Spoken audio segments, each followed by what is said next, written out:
නිවැරදිව ටයිල් අතුරන ආකාරය හඳුනා ගනිමු.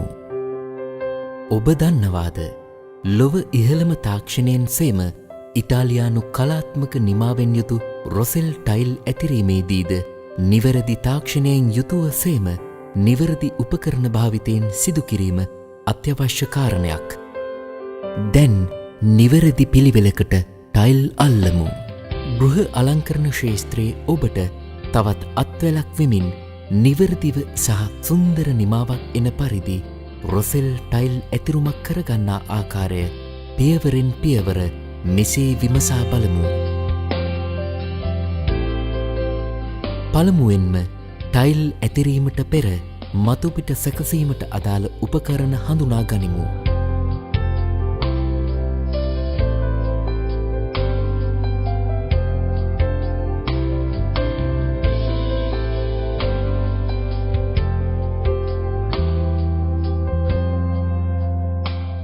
පළමු පියවර ටයිල් ඇතිරීමට මතුපිට සැකසීම.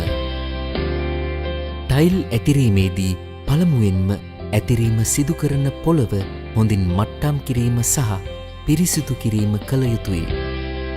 ජලය රැඳෙන මතුපිටක් නම් එහි කාන්දුවීම් වළකන වෝටර්ප්‍රූෆිම් ආලේපනයක් කර ඉන්පසු මේ ආකාරයට නිවැරදිව බිම ලෙවල් කර ටයිල් ඇතිරිය යුතුයි.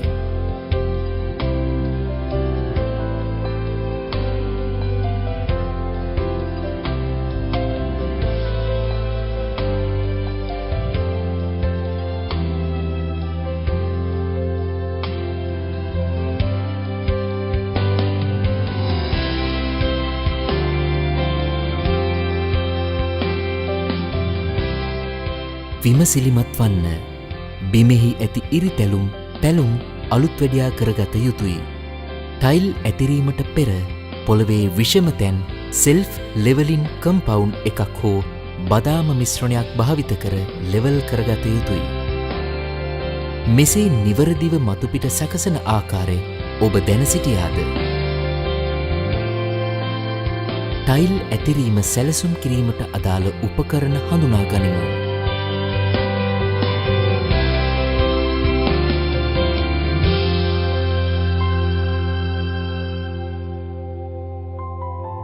දෙවන පියවර ටයිල් ඇතිරීම සැලසුම් කිරීම.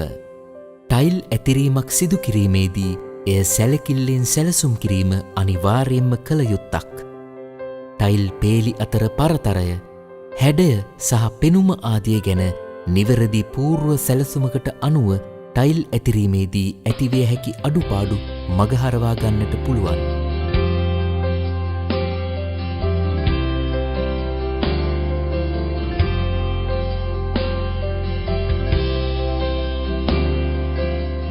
විමසිලිමත් වන්න. ටයිල් ඇතිරීමට පෙර පළමුව මොකප් ලේයරයක් යොදා නිවැරදි අදහසක් ලබා ගන්න. ඒ අනුව කැපුම් තැන් හඳුනා ගන්න. නිවැරදි සැලසුමකට දැන් වැඩ පටන් ගන්න පුළුවන් නේද? ටයිල් ඇතිරුමට අවශ්‍ය ටයිල් බන්ධන හා ඊට අදාළ උපකරණ හඳුනා ගනිමු.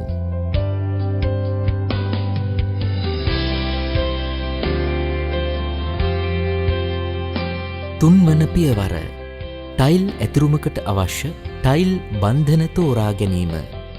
නිවැරදිව පොළව සකසාගත් පසු ටයිල් බන්ධන ද්‍රව්‍ය ලෙස උසස් තත්ත්වයෙන් යුතු ටයිල් ඇඩ්හිසිව් යොදා ගැනීම වඩාත් යෝග්‍ය බව අපගේ නිර්දේශයයි.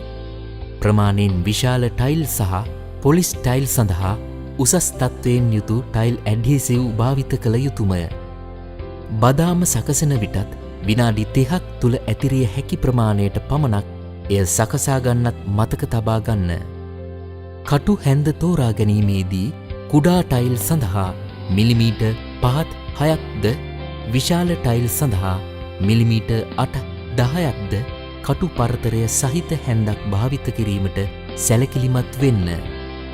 ඒ වගේම කටු හැන්ද අංශක 45ක් සිටිනසේ තබා ගනිමින් ඒකාකාර රැලි මතුපිටක් වනසේ කොළපු අතුරා ගැනීම කළ යුතුයි.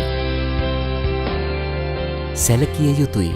ටයිල් බන්ධන හෝ කොළපු සෑදීමට හෑන්ඩ් මික්සර් එකක් භාවිත කිරීම වඩාත් සුදුසුයි. නිවැරදිවම ටයිල් බන්ධනයක් සාදාගන්නා ආකාරය දැන් දන්නවාද? ටයිල් කැපීමට අවශ්‍ය උපකරණ හඳුනා ගනිමු.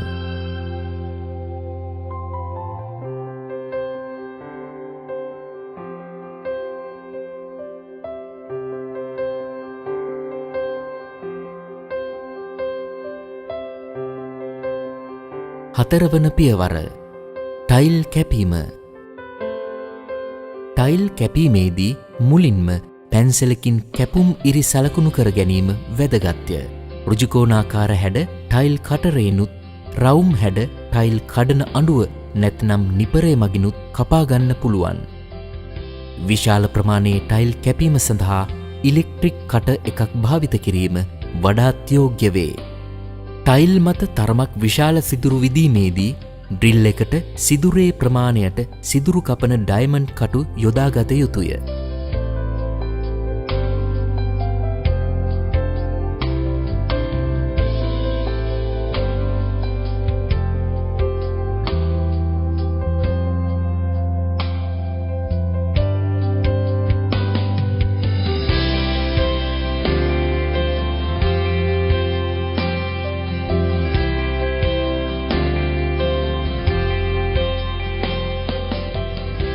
සැලකිය යුතුයි. නිවැරදි කැපුමක් සඳහා ප්‍රමිතියෙන් යුතු ටයිල් කට එකක් භාවිත කරන්න. කැඩෙන්නේ නැතුව ටයිල් කපන්න දැන් ඔබට පුළුවන් නේද? ටයිල් ඇතිරීමට අවශ්‍ය උපකරණ හඳුනා ගනිමු.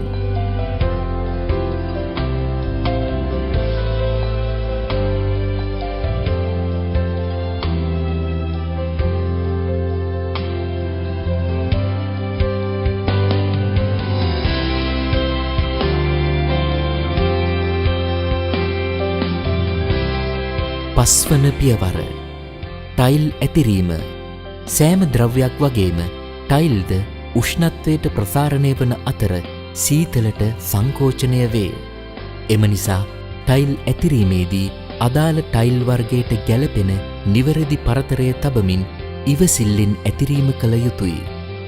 පරතරය තබා ගැනීමේදී ස්පේසස් භාවිතා කළ යුතුයි.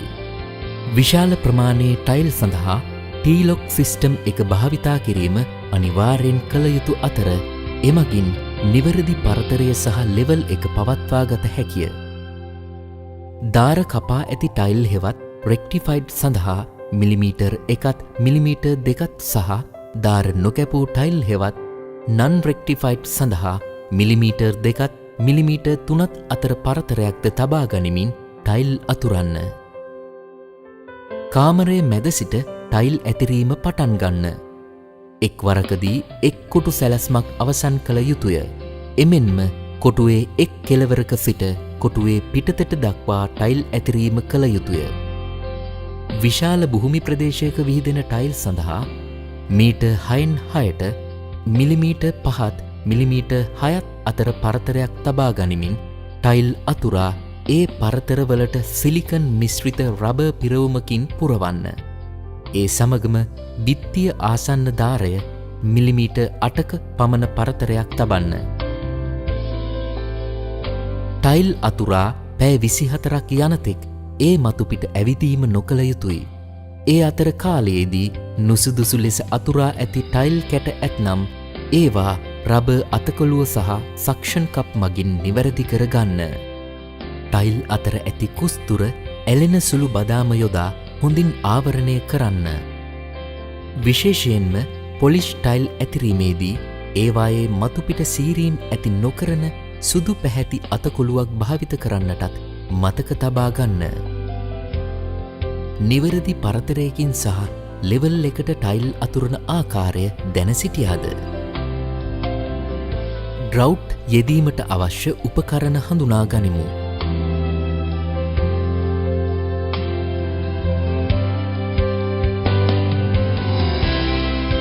හයවන පියවර ඩ්‍රවුට් යෙදීම.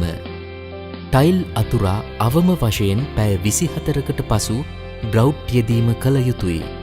මුලින්ම ටයිල්වල වර්ණයට අනුව ඩ්‍රවුට් මිශ්‍රණය තෝරා ගන්න. ටයිල් කුස්තුර අතර කුණු දූවිලි ආදිය නොමැති වනසේ පිරිසිදු කර රබර්වලින් සැකසුණු ග්‍රවුට් යොදනයක් මගින් ග්‍රවුට් යෙදීම සිදු කරන්න. විනාඩි 30කදී ආලේප කළ හැකි තරමේ ප්‍රමාණයක මිශ්‍රණයක් සකසාගෙන අංශක 45ක කෝණයක් සිටිනසේ කුස්තුරවලට ග්‍රවුට් පිරවිය යුතුයි. ග්‍රවුට් යොදා අවසන් වූ පසු ටයිල් මතුපිට තෙත ස්පොන්ජ් හෝ රෙදි කැබලි මගින් කිහිපවරක් පිසදා දැමීම කළ යුතු අතර පැය 48කට පෙර ටයිල් බිම භාවිත නොකළ යුතුයි. සැලකිය යුතුයි. ටයිල් ඇතුරුම සිදු කරන බිමට ගැලපෙන ග්‍රවුට් තෝරා ගැනීමටත් සැලකිලිමත් වන්න. නිවැරදිවම ග්‍රවුට් කරන්න ඔබට දැන් පුළුවන් නේද? වැඩ නිම කිරීමේදී භාවිතාවන උපකරණ හඳුනා ගනිමු. 7 වන පියවර. වැඩ නිම කිරීම. ටයිල් ඇතිරීමෙන් පසුව වෙනත් හේතු නිසාවෙන් ටයිල් වලට හානි සිදුවීමෙන් වළක්වා ගැනීමට සිහි තබා ගන්න. ඒ සඳහා ටයිල් බිම හොඳින් වැසෙන ආවරණයක් යොදා ආරක්ෂා කළ යුතුයි. හානියක් නොවෙන්න ටයිල් අල්ලන්න දැන් ඔබ දන්නවා නේද? පිරිසිදු කිරීමට අදාළ උපකරණ හඳුනා ගනිමු. 8 වන පියවර. පළමු වර පිරිසිදු කිරීම. ටයිල් ඇතිරීමේ සියලු වැඩ නිමා වූ පසු මතුපිට පිරිසිදු කිරීම අත්‍යවශ්‍ය දෙයක්. ඒ සඳහා වෙළඳපොලේ ඇති පවිත්‍රකාරකයක් යොදාගෙන එහි නියමිත මාත්‍රාව අනුව පිරිසිදු කළ යුතුයි. පළමුවෙන්ම පවිත්‍රකාරක යොදා ටයිල් මතුපිට මිනිත්තු කිහිපයක් පිස දමන්න. ඉන්පසු ඒවා සම්පූර්ණයෙන්ම ඉවත් වනසේ කිහිපවරක්ම ජලයෙන් සේදීමටත් මතක තබා ගන්න. සැලකිය යුතුයි. පවිත්‍රකාරක සහ ටයිල් අතර රසායන ප්‍රතික්‍රියා තිබිය හැකි නිසා මුලින්ම කුඩා ඉඩ ප්‍රමාණයක එය යොදා පරීක්ෂා කිරීමටත් සැලකිලිමත් වන්න. නිවැරදිව පිරිසිදු කරන ආකාරය ඔබ දැන සිටියාද? පවිත්‍රකාරක හා පිරිසිදු කිරීම් වලට අදාළ උපකරණ හඳුනා ගනිමු. 9 වන පියවර. සාමාන්‍ය පිරිසිදු කිරීම සහ නඩත්තුව. ටයිල් ඇතිරූ බිමක් පිරිසිදු කිරීම ඉතාමත් පහසුවෙන් කළ හැකි. ඒ සඳහා නිතර අතුගෑම, මොප් කිරීම සහ පවිත්‍රකාරක යොදා සේදීම වැනි ක්‍රම මගින් සුන්දර ටයිල් මතුපිටක් පවත්වා ගැනීම කළ යුතුයි. ටයිල් මතුපිට සේදීමේදී සාන්ද්‍ර අඩු පවිත්‍රකාරක යොදා ගන්න. ටයිල් මතුපිට වැක්ස් හෝ තෙල් ආලේප නොකළ යුතු අතර එසේ කළහොත් ආලෝකයේ වැටුණු විට ටයිල් මත දිස්නය ඒකාකාරීව නොපවතිනු ඇත. මේ පියවර සමගින් නිවරදිව සහ කලාත්මකව නිවහනකට සුන්දරත්වයේ ගෙනෙන ටයිල් ඇතිරුමක් කරගන්නට ඔබට තවත් වැඩි අත්වැලක් වනු ඇතැයි අපි සිතමු. ටයිල් ඇතිරීම සම්බන්ධයෙන් වැඩි විස්තර සහ උපදෙස් ලබා ගැනීමට ඔබත් ළඟම පිහිටි රොසෙල් ප්‍රදර්ශනාගාරයකට පැමිණෙන්න. නැතිනම් www.rosel.com වෙබ් අඩවියට පිවිසෙන්න. රොසෙල් ටයිල් සමගින් නිවහන්වලට සුන්දරත්වය ගෙනෙන ඔබේ වෘත්තීය ජීවිතය වඩ වඩාත් සාර්ථක වේවායි යන්න අප පැතුමයි.